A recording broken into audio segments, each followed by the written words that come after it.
Hello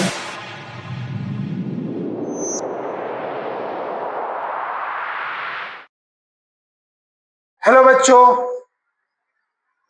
तो मैं आप सभी को मेरे YouTube चैनल फ्लाइट पॉइंट पे मैथमेटिक्स सब्जेक्ट और भी सब्जेक्ट है जो धीरे धीरे इस पे ऐड होता रहेगा, उसके बारे में यहाँ पे पढ़ाया जाएगा। तो मैथ जो सब्जेक्ट है क्लास 8 से लेकर के 12th क्लास तक 1 बाय 1 एवरी चैप्टर का आपका एक्सप्लेन किया जाएगा। जो भी आपके बोर्ड के एग्जाम में है तो आप इस चैनल पे आए और आप फ्री में मैथमेटिक्स को पढ़ाई करें और 1 बाय 1 टॉपिक इजी तरीके से आपको एक्सप्लेन किया जाएगा। अगर आपको कोई भी टॉपिक में या किसी क्वेश्चन में आपको पर्सनली डाउट आता है तो आप मेरे कमेंट में कमेंट कर करके आप पूछ सकते हैं और आपको उस क्वेश्चन का एक्सप्लेनेशन दिया जाएगा।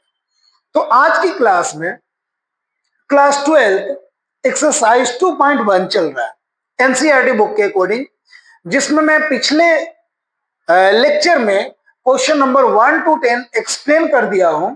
तो आज का जो क्वेश्चन है अपना वो क्या है, क्वेश्चन नंबर 11 है। अब इसको समझेंगे कि इस क्वेश्चन को करेंगे कैसे, बेसिकली इस क्वेश्चन को किस तरीके से किया जाएगा। ठीक है, आप यहाँ पे देखना, यहाँ पे अपने को दिया है tan इनवर्स 1, cos इनवर्स -1/2 और sin इनवर्स -1/2। अब एक काम करना, इन तीनों की वैल्यू अपन सेपरेट फाइंड करेंगे सबसे पहले। ठीक है ना, एक काम कर लेते हैं। देखो, सबसे पहले मैं क्या काम करता हूं कि इस फर्स्ट वाले पार्ट को x सपोज कर लिया, तो x इक्वल टू अपना हो गया tan इनवर्स -1। ठीक है, अब ये tan इधर आएगा आपका लेफ्ट में, तो ये हो गया tan x इक्वल टू 1। अब यहां पे ये देखेंगे कि tan 1 किसकी वैल्यू होती है, tan होता है tan π/4। tan का जो डोमेन होता है, ठीक है, जो रेंज होता है वो किसके बिटवीन होता है, -π/2 से π/2। तो यहाँ पे आपकी जो x की वैल्यू हो जाएगा वो क्या हो जाएगा, आपका π/4 हो जाएगा। ठीक है, आगे आप देखना क्या करेंगे, इस cos इनवर्स -1/2 को मैं y सपोज कर लेता हूं, तो y इक्वल टू क्या हो गया आपका cos इनवर्स -1/2। अब cos लेफ्ट में गया तो ये आपका हो गया cos y equal to -1/2।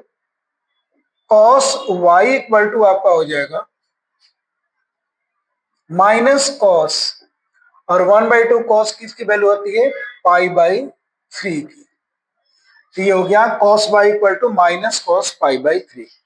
cos का जो थीटा यहाँ पे होता है वो किसके बिटवीन होता है, 0 से पाई के बिटवीन होता है। समझ में आया, 0 से पाई के बिटवीन में होता है। अब यहाँ पे देखना कि जो cos होता है फर्स्ट कोऑर्डिनेट में पॉजिटिव होता है, तो अब cos को यहाँ पे कैसे कन्वर्ट करेंगे, ये cos y इक्वल टू हो जाएगा cos पाई माइनस π/3। अब मैं माइनस cos π/3 को ये से क्यों लिखा हूं, ध्यान से समझना। ये आपको पता होगा कि cos थीटा इक्वल टू क्या होता है, cos थीटा नहीं, minus cos theta equal to क्या होता है, cos pi minus theta. Reason की ये जो एंगल है ये सेकेंड कोऑर्डिनेट में होगा, तो cos pi minus theta minus cos theta होगा।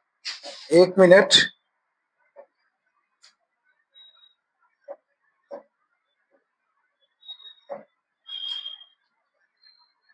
Minus cos theta.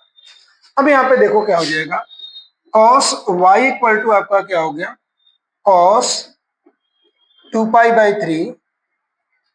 तो y की वैल्यू जो यहाँ पे आपका आ गया वो क्या आ गया, 2π/3। यहां तक आपको समझ में आया। अपन ने tan इनवर्स 1 की वैल्यू फाइंड किया तो ये अपना आ गया π/4। अपन ने cos इनवर्स -1/2 की वैल्यू फाइंड किया तो ये अपना आ गया 2π/3।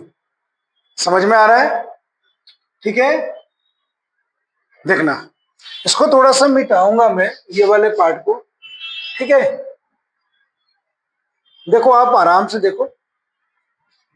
अब यहाँ पे क्या करेंगे, इस थर्ड वाले पार्ट को मैं जेड सपोज कर लेता हूं। Let z equal to sine inverse -1/2। Sine इधर गया तो ये हो गया साइन जेड इक्वल टू -1/2। तो साइन जेड इक्वल टू हो जाएगा -sin π/6। अब इसको किस तरीके से लिख सकता हूं, ये हो जाएगा साइन -π/6। तो जेड इक्वल टू आपका आ गया -π/6। आप यहां पे देख सकते हो तीनों की अपन ने सेपरेट वैल्यू निकाल दिया। अब देखो इसके आगे क्या करेंगे, ध्यान से समझना। अपने को किस किस की वैल्यू बतानी है।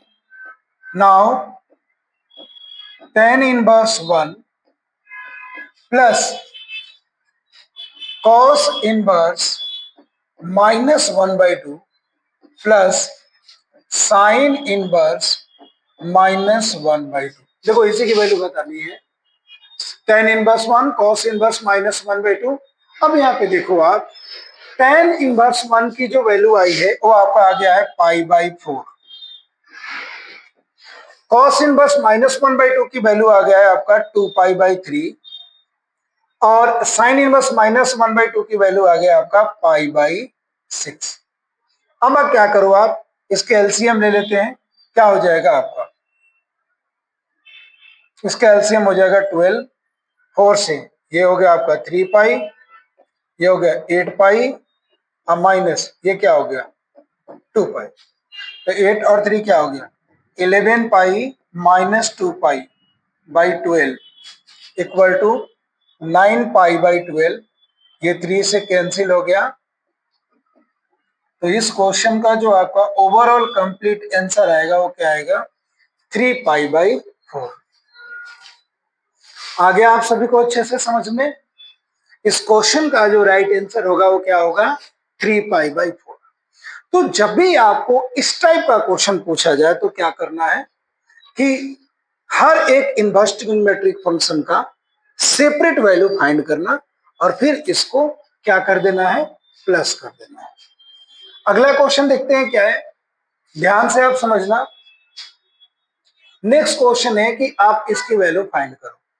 ठीक है, अगर मैं डायरेक्टली आपको बताना चाहूं तो cos इनवर्स 1/2 किसकी वैल्यू होती है, ये आपको पता होगा। cos इनवर्स 1/2 π/3 की वैल्यू होती है प्लस 2, और साइन इनवर्स 1/2 किसकी वैल्यू होती है π/6 की वैल्यू होती है। इससे ये कट गया तो क्या आ गया आपका, ध्यान से समझना, π/3 प्लस π/3। तो कंप्लीट जो आंसर इसका हो गया वो क्या हो गया 2π/3। आगे आप सभी को समझना। ठीक है, अगला क्वेश्चन देखते हैं।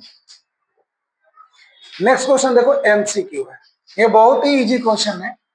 आपसे बोला गया है कि साइन इनवर्स वाई जो होता है, यानी कि जो वाई है इसका रेंज क्या होता है, समझ में आया। तो इसका रेंज जो होता है वो क्या होता है -π/2 से π/2 के बिटवीन में होता है। ठीक है, अगला क्वेश्चन देखते हैं। अब देखो इसमें आपका है tan inverse √3 minus sec inverse -2। अब इसकी वैल्यू बतानी है आपको। अब tan इनवर्स 3 की वैल्यू क्या होता है, ये होता है π/3। अब इसकी वैल्यू आपको फाइंड करना है, क्या कर लो, देखो इसको सपोज कर लो let x equal to sec inverse -2। Sec इधर गया तो क्या हो गया आपका सेक x equal to -2।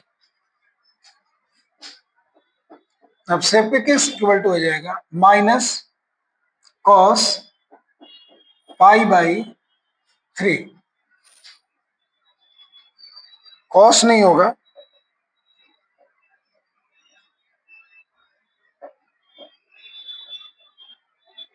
Minus sec pi by 3। अब इसकी वैल्यू निकालेंगे तो क्या हो जाएगा, आप ध्यान से समझ लें, इसकी वैल्यू फाइंड करेंगे तो क्या हो जाएगा, ये आपका हो जाएगा sec x equal to sec pi minus pi by 3। Sec से सेक कैंसिल, तो एक्स इक्वल टू क्या आ गया आपका 2 पाई बाई 3। ठीक है, यहाँ पे माइनस है, माइनस 2 पाई बाई 3। अब इसको कैलकुलेट करेंगे तो क्या हो जाएगा, पाई माइनस 2 पाई, तो इसका आंसर आएगा माइनस पाई बाई 3। इस क्वेश्चन का जो राइट आंसर होगा वो आपका क्या होगा, माइनस पाई बाई 3 होगा।